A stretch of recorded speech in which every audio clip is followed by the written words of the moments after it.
আসসালামু আলাইকুম, welcome back to my channel.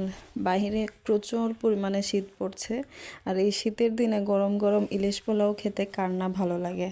তাহলে চলুন আজকে আপনাদের সাথে শেয়ার করি ইলিশ পোলাওর একটি রেসিপি। এখানে আমি পোলাও করার জন্য নিয়েছি 250 গ্রামের মতো বাসমতি চাল। এটাকে পানি দিয়ে হালকা একটু ওয়াশ করে তারপরে আধা ঘন্টার মতো ভিজিয়ে রাখবো।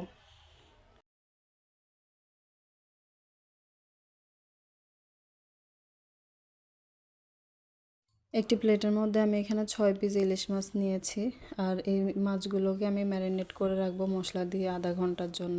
আর মশলায় ব্যবহার করেছি 1 টেবিল চামচ পেঁয়াজ বাটা, 1/2 টেবিল চামচ রসুন বাটা, 1/2 টেবিল চামচ আদা বাটা।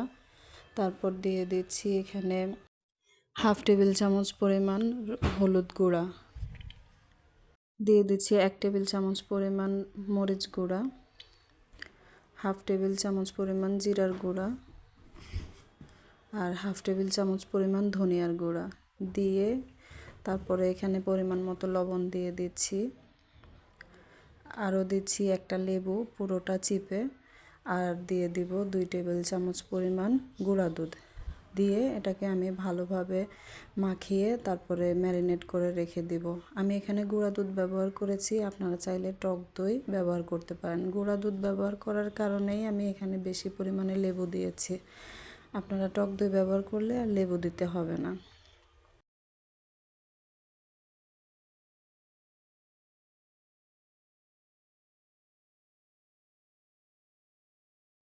এটা ভালোভাবে মাখানো হয়ে গিয়েছে। এখানে আমি সাদা তেল ব্যবহার করেছিলাম 2 টেবিল চামচ পরিমাণ। এবার এটাকে মাখিয়ে আমি একটা সাইডে রেখে দিচ্ছি।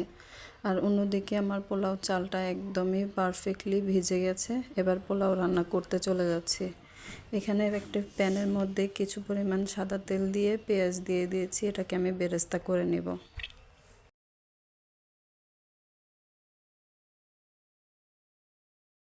বেরেস্তা হয়ে গিয়েছে, এবার আমি এটাকে উঠিয়ে নিয়েছি এবং ওই তেলের মধ্যেই দিয়ে দিব আগে থেকে ম্যারিনেট করে রাখা ইলিশ মাছগুলো।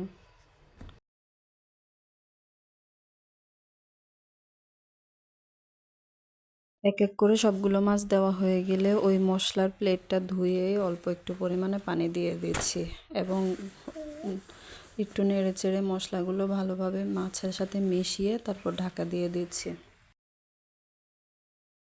কিছুক্ষণ পরে দেখবেন যে মাছগুলো পারফেক্টলি কষানো হয়ে গিয়েছে এবং মাছ থেকে তেল ছেড়ে এসেছে। এ পর্যায়ে এক এক করে আমি মাছগুলোকে তুলে নিচ্ছি।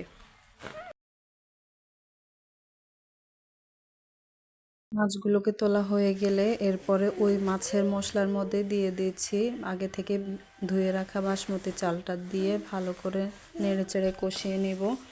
কষিয়ে নেওয়ার মধ্যেখানে আমি এখানে দিয়ে দিচ্ছি কয়েকটা ফালি করে রাখা কাঁচামরিচ, একটু হালকা ঝালের জন্য, আর একটুখানি পেঁয়াজ বেরেস্তা দিয়ে তারপরে এটাকে ভালোভাবে নেড়েচেড়ে অল্প পরিমাণে পানি দিয়ে একটু নেড়েচেড়ে তারপরে এর মধ্যে দিয়ে দিচ্ছি আগে থেকে কষিয়ে রাখা ইলিশ মাছটা এবং এটাকে হালকা হাতে সেট করে দিয়ে তারপরে এর মধ্যে আমি ঢাকনা দিয়ে দিচ্ছি। কিছুক্ষণ পরে দেখতে পাবেন যে পোলাওটা একদমই পারফেক্টলি কুক হয়ে গিয়েছে।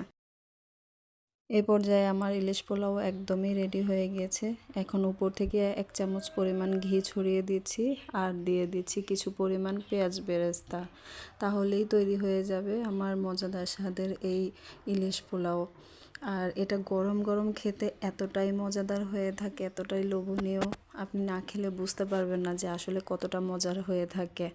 শীতের সকালবেলায় যদি এই গরম গরম ইলিশ পোলাও হয়ে দিয়ে থাকেন নাস্তায়, তাহলে তো আর কোনো কথাই নেই। বেশিরভাগ সময় আমাদের শীতের সকালে চা বিস্কিট এই ধরনের কিছু খাওয়া হয়, কিন্তু এই ইলিশ পোলাও যখন আপনার ফ্যামিলি মেম্বারকে খেতে দিবেন, তাদের তো মনে করেন যে আজকের দিন একদমই ফুরফুরা হয়ে যাবে। আর সবাই খেয়ে আপনার খুবই প্রশংসা করবে। বাসায় অবশ্যই ট্রাই করে জানাবেন আমাকে। আর আমার ভিডিওগুলো যদি আপনাদের ভালো লেগে থাকে, লাইক শেয়ার এবং সাবস্ক্রাইব করে অবশ্যই আমার পাশে থাকবেন, দোয়া করবেন। সবাই ভালো থাকবেন। আসসালামু আলাইকুম রহমতুল্লাহি ওয়া বারাকাতুহু।